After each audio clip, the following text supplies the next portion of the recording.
ବାହାଘର କରିବା ପାଇଁ ଝିଅଟି ପାଇଁ ବ୍ୟାକୁଳ ହଉଛି। ସମସ୍ତେ ଏ 9ଟା ବୋକୁ ଟିକେ ଧ୍ୟାନ ଦେବେ। ହଁ ସାରଙ୍କ ଭାଷାରେ ସେ 9ଟି ବୋ କଣ 9ଟା ବୋକୁ ଟିକେ ଲକ୍ଷ୍ୟ କରେ। ବୁଦ୍ଧି ବିବେକ ବଳ ବୈଭବ ବଂଶ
ବାହାଘର ଯେତେବେଳେ ଦେଖିବାକୁ ଯିବ ଦୁଳି ଯାକ ବାହାରିବ।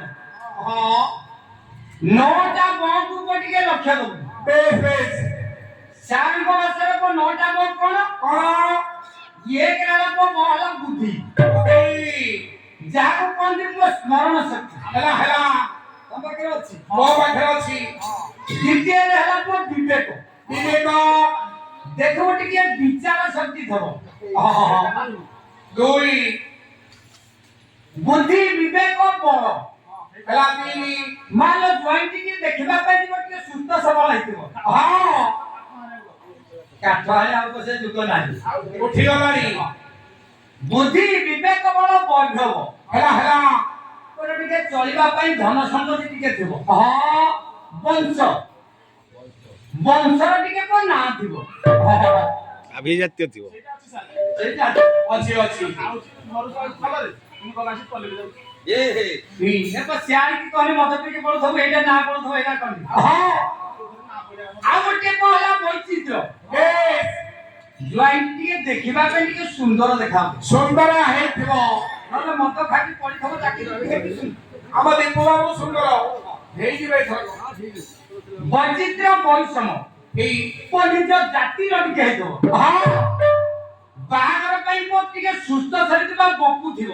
ହଁ ବୟସ ତାପରେ 25 ବର୍ଷ ହେଇଥିବ। 25 ବର୍ଷର ଅଧିକା 9ଟା ବଜା ପାଖରେ ଥିବ। ହଁ ଏମିତିକା ପ୍ରସ୍ତାବରେ